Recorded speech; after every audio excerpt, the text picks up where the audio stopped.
9 lines, that's it. 2 of them in Russian. Count them yourself the next time it's on cable, and you'll be shocked how fast you run out. And yet almost everyone who saw Rocky IV can do the voice. The flat stare, the bleached hair, the 4 words that ended up on gym walls and on lunchboxes for 40 years. Here's the part that never made it into the story. That silence wasn't laziness, and it wasn't a language barrier. Somebody built it, and the man standing inside it had more to say than anyone else in that whole ring. Go back to the version most people actually saw first. Not the theater, the living room, a rented tape off the wall of new releases, the clamshell case with the red gloves on the front, tracking lines wobbling across the top of the picture before it finally settled. Or a Sunday afternoon on cable, catching it halfway through at the montage like everybody did, sitting down for 5 minutes and losing an hour. That's how Rocky IV got into people's heads. Not one viewing, 50, rented, taped off television, recorded over a wedding by mistake, played until the ribbon wore thin and the picture went soft in the same 3 places every time. Whole afternoons of it in summer, and somewhere in all those repeats, memory did something strange to Ivan Drago. It handed him a personality he never actually performs on screen. Ask anyone who grew up with that movie to describe him and you'll get a paragraph. Cold, arrogant, contemptuous, a machine that talks like a machine. Then go count the lines. Dolph Lundgren himself has counted them out loud in interviews, sitting there trying to remember them, and he lands on 9. 7 in English, 2 in Russian. He can barely recall half of them anymore, and he's the one who said them. 9 lines. In a movie he dominates from the second he walks into frame. There's an even stranger wrinkle to that. One of the most repeated Drago quotes doesn't exist. For decades, people swore that right before the final round he leans in and tells Rocky, "You're dead." 2 words that showed up in schoolyards, in impressions, in arguments about the scariest movie villains of the 80s. Lundgren has since cleared it up. The line is to the end, a promise to keep fighting until the last bell, not a threat. Millions of people misheard the same handful of syllables for 4 decades and quietly filled in something colder, because cold was what they had already decided about him. Sit with that for a second, because it explains the whole thing. He isn't quoted in spite of the silence. He's quoted because of it. Take enough words away from a character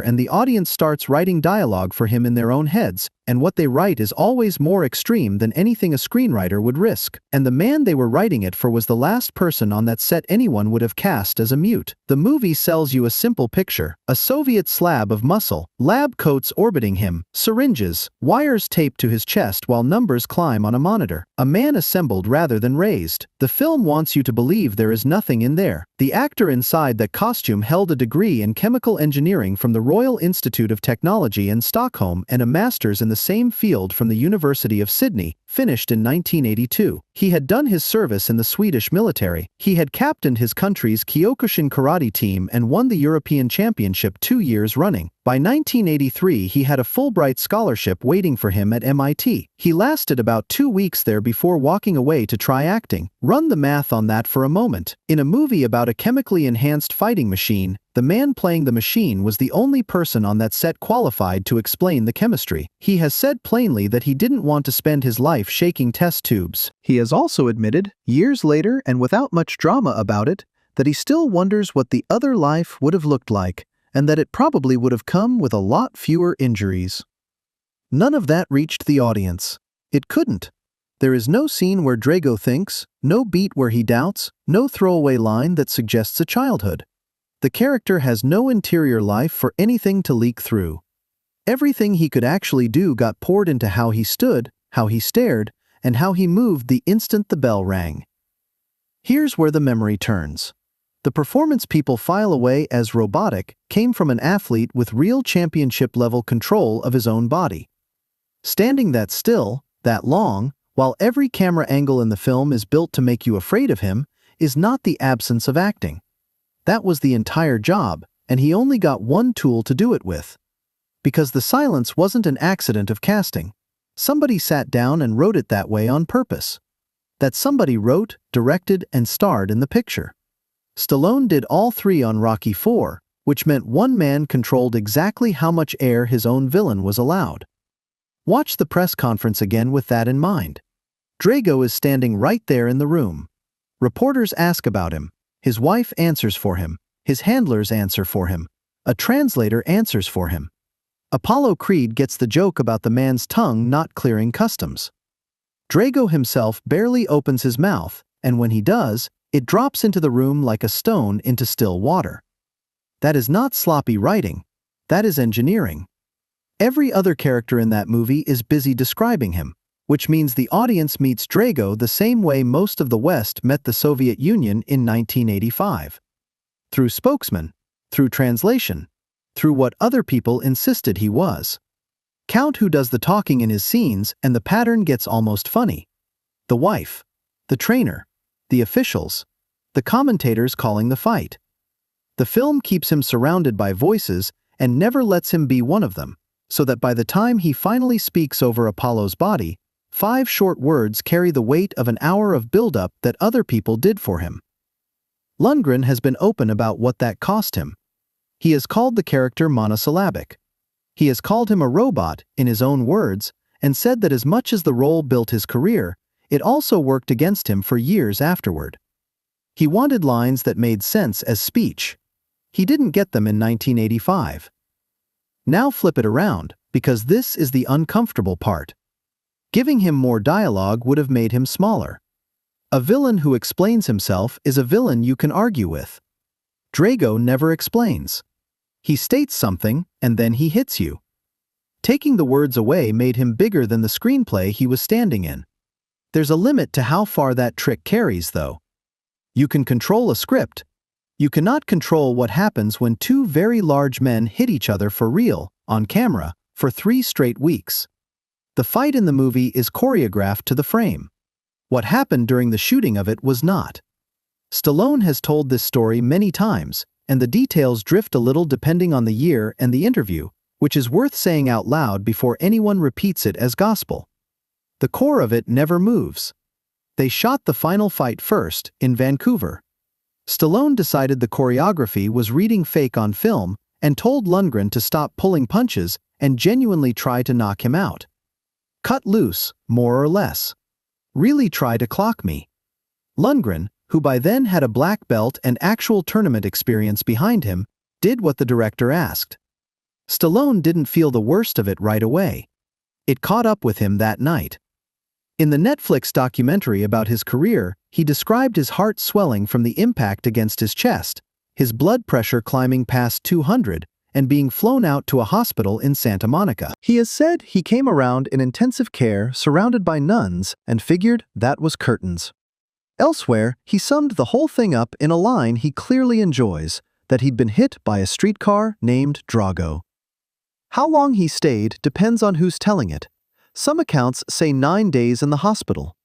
Lundgren, in a more recent interview, said 4 days in intensive care.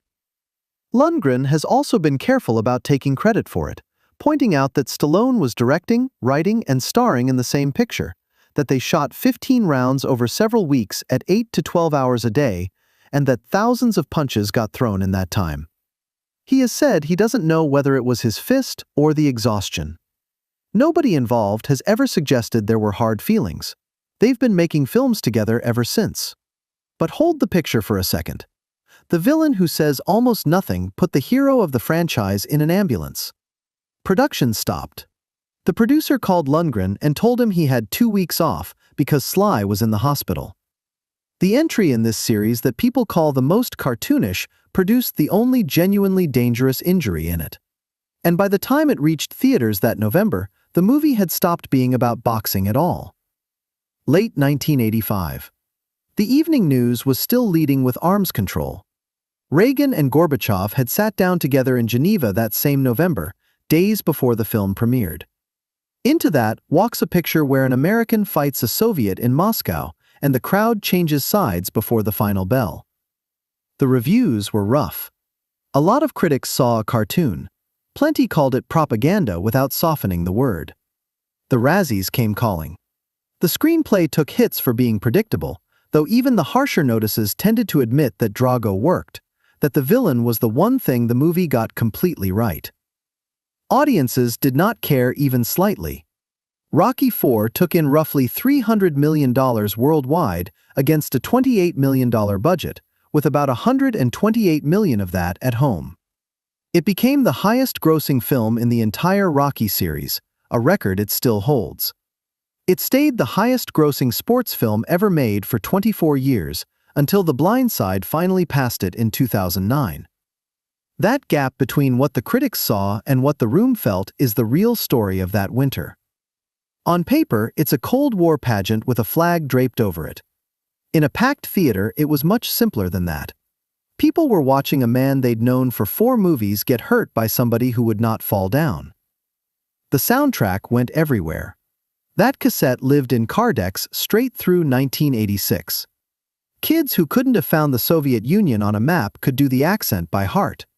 He turned up on posters, on trading cards, in impressions at recess, in the way half the boys in America suddenly wanted to punch a slab of meat in a freezer. And here's the thing about watching it back now, without the news broadcasts underneath it. The politics have gone flat. What's left is the fight, and the fight still works, which is probably not what anybody involved was aiming for. A movie people once argued about as propaganda now plays mostly as a story about 2 men and the machinery standing behind each of them.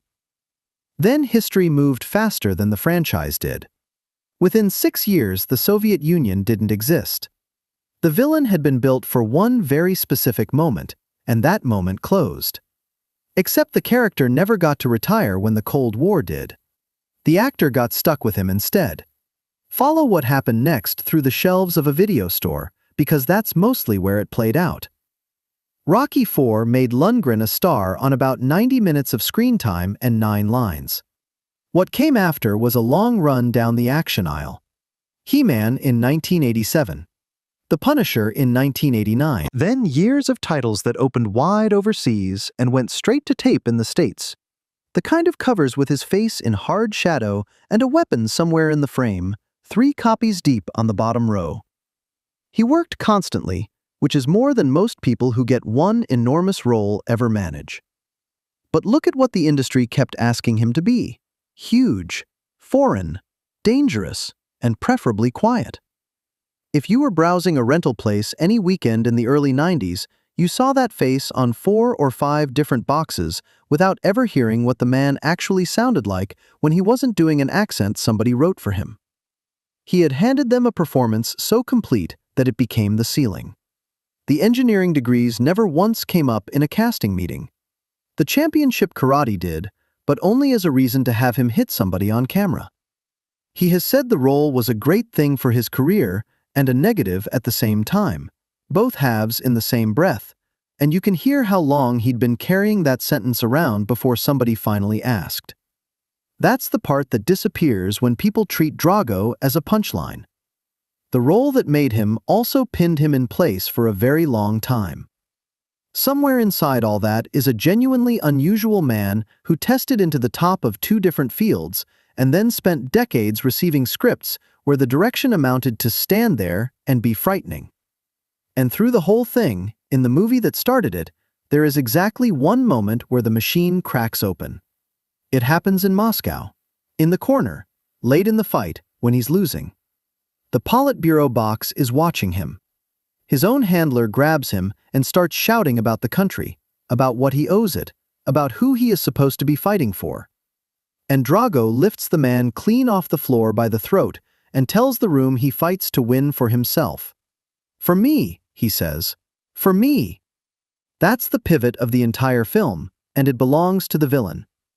For 4 movies, this series had been about a man who fights for the people around him. Rocky IV quietly hands its biggest emotional turn to the other guy, and the turn is the exact opposite. Drago's whole existence has been assigned to him. He was introduced by other people, spoken for by other people, aimed at a target by other people. In one sentence, he takes himself back, and the crowd in that arena starts applauding him. Not Rocky, him. A Soviet audience cheering a Soviet fighter who just told his own government to let go of him. Then the same crowd turns anyway, because the script needs them to, and the moment gets buried under everything that comes after it. That's why almost nobody remembers it as the turn. It arrives in the middle of the loudest sequence in the movie, wedged between a knockdown and a montage, and it lasts about 4 seconds. Watch it now, and it plays differently than it did in a theater in 1985. At the time, it read as chaos, the machine glitching right before it goes down for good. Watching it decades later, it reads as the only honest thing anybody says in the whole picture. Everyone else in that movie is talking for a flag. He's the one who stops. Then the film ends. He loses. And for 33 years, nobody bothered to ask what that night cost him. Then, in 2018, a text message. Lundgren has described getting it and does the voice when he tells the story, Stallone asking how he'd like to play that guy again. He hadn't expected it. He had never once thought about the character coming back and had gone to the premiere of the first Creed without the subject ever coming up. What Creed 2 does with Drago is the thing that reframes everything behind it. He's in Ukraine now. Cold, broke, stripped of status, living in the wreckage of one night in Moscow. Losing that fight didn't just cost him a title, it cost him the country that built him. His wife left. The machine got switched off and set outside with the trash. So he trains his son. He puts the boy through the same system that consumed him because it's the only route back he can imagine, and by the end of that film, he has to decide whether to do to his own child exactly what was done to him. Lundgren finally got the lines. Not many, enough. And the quiet in Creed 2 is a completely different quiet from 1985. That first one was menace. This one is a man who has been alone with the same night for 30 years and has run out of ways to describe it. Here's the reversal that sneaks up on you if you sit with the whole series. Count the damage across all of it. Rocky loses fights and wins them back. Apollo dies a legend and gets mourned across 2 more films. Drago wins nothing, loses everything he had, and gets erased by the state he was built to represent. The unbeatable one turns out to be the most punished character in any of these movies, which sends you back to those 9 lines with completely different ears. The first time around, they sound like a threat. Knowing where the man ends up, they sound closer to a man reciting what he has been handed. The blankness people remember starts to read like something withheld rather than something absent. A man given no way to say what he wanted in a movie that needed him to want nothing at all. Lundgren said it himself. He was written as a robot, and it cut both ways for the rest of his career. There's still a copy of that tape in a box in somebody's garage right now. Case cracked at the hinge, label gone soft from too many afternoons in the same machine. Press play and he's standing in that corner in Moscow, saying nothing at all, while an entire arena decides what he means. The kid on the couch in 1987 heard a monster. The same person, watching it now with gray in his beard, hears something else entirely, which is what happens to almost everything we loved on tape. He waited 33 years for somebody to hand him the words, and when they finally did, the only thing left to say was what it had taken from him.